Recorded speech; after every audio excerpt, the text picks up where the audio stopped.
ఈరోజు ఆర్డిటి అంటే మీకు 1969లో బ్యాంచ్ ఆఫ్ ఫాదర్ వాళ్ళ తండ్రి ఫెరర్ గారు ఇక్కడ రావడం జరిగింది. వాస్తవం చెప్పాలంటే లాస్ట్ కు మన అంబులెన్సులు కూడా నడపలేని పరిస్థితుల్లో ఆర్డిటి వచ్చిందంటే అర్థమేమి? అయ్యా ఏమి తప్పు చేస్తాను,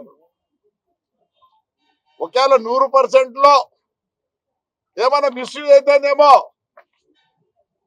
వాస్తవం చెప్పాలంటే మీకు ఎంతమంది తెలుసు బుక్కరాయ సముద్రంలో ఏం స్కూల్ ఉన్నాయో తెలుసా మీకు ఎవరికన్నా?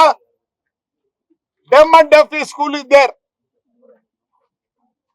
చెవిటి మూగకు స్కూల్ ఉంది, హాస్టల్ ఉంది. ఎవరు చూడలే, నేను అప్పుడప్పుడు పోతా దానికోసం. నేను కూడా అన్నం తీసుకొని పోతుంటా అప్పుడప్పుడు పిల్లల కోసం. ఎక్కడ మరి ఆంధ్రప్రదేశ్ లో అంటే స్కూల్ ఉందండి. బత్తలపల్లి హాస్పిటల్ అంటే ఫేమస్. ఇప్పుడు సవేరా అవి వచ్చినాయి, కానీ అవన్నీ లేనప్పుడు ప్రతి మనిషికి లైఫ్ ఇచ్చినది బత్తలపల్లి హాస్పిటల్. సరే, కోవిడ్ టైంలో ఎంతమందిని చూసింది. ఇంకా కళ్యాణ్ దుర్గ్ అలాంటి గవర్నమెంట్ హాస్పిటల్ ఉందండి ఆంధ్రప్రదేశ్ లో. దీన్ని ఎందుకు ఈ పొద్దు ఆపాలనుకుంటున్నారు, ఎందుకు అర్థం కావడం లేదు. దీని మీద కక్షనా? ఏం కక్షయా? ఈ సంస్థ పోయేదానికి లేదు. పోతే ఎవరు బాధపడేది? ఎస్పెషల్లీ అనంతపూర్ లో ఉండే ఎన్ని చెక్ డ్యాములు కట్టించినారు.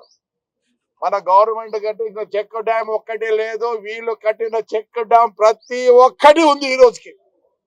ఎస్పెషల్లీ నా కాన్స్టిట్యున్సీ లో ఎలాంటి చెక్ డ్యాములు కట్టారంటే పెద్ద ఓడుగురు అక్కడంతా ఈ రోజు నీళ్లు తాగుతున్నారు మా వాళ్ళంటే ఈయన పుణ్యం, ఆర్డిటి పుణ్యం.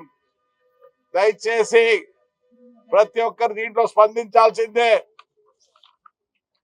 పార్టీ వైజ్ చెప్తా, మనమందరం నాయకులు మాట్లాడుకొని ఖచ్చితంగా చంద్రబాబు నాయుడు లోకేష్ బాబు దగ్గర పోయి ఢిల్లీ వరకు పోవాల్సిన పరిస్థితి. నష్టపోయేది అనంతపూర్ ప్రజలు. దయచేసి చెప్తున్నా, ఒక గవర్నమెంట్ వ్యవస్థలో లేనివన్నీ ఇక్కడ ఉన్నాయి, గవర్నమెంట్ చేయలేనివన్నీ ఇక్కడ చేస్తున్నారు. సో దయచేసి నేను రిక్వెస్ట్ చేస్తాను, దయచేసి అనంతపూర్ ప్రతి ఒక్కరు దీన్ని ఒక మూవ్మెంట్ గా తీసుకుపోవాలా. నేను కూడా అందరినీ నాయకులను కలుస్తా. చంద్రబాబు నాయుడు ఇదంటే మన స్టేట్ లో అయితే ఇవాళ చేపించిందేమో, ఇది సెంట్రల్ గవర్నమెంట్ తో కొద్దిగా సంబంధాలు ఉన్నాయి కాబట్టి we are going to request our Chandrababu Naidu and Lokesh. చంద్రబాబు నాయుడుకి బాగా తెలుసు ఆర్డిటి గురించి, ఏమే చాలా మందికి తెలుసు ఆర్డిటి గురించి. మరి అనంతపూర్ ప్రజలు అందరితో మాట్లాడి ఇది బయటికి జారిపోకుండా చేసుకోవాలి.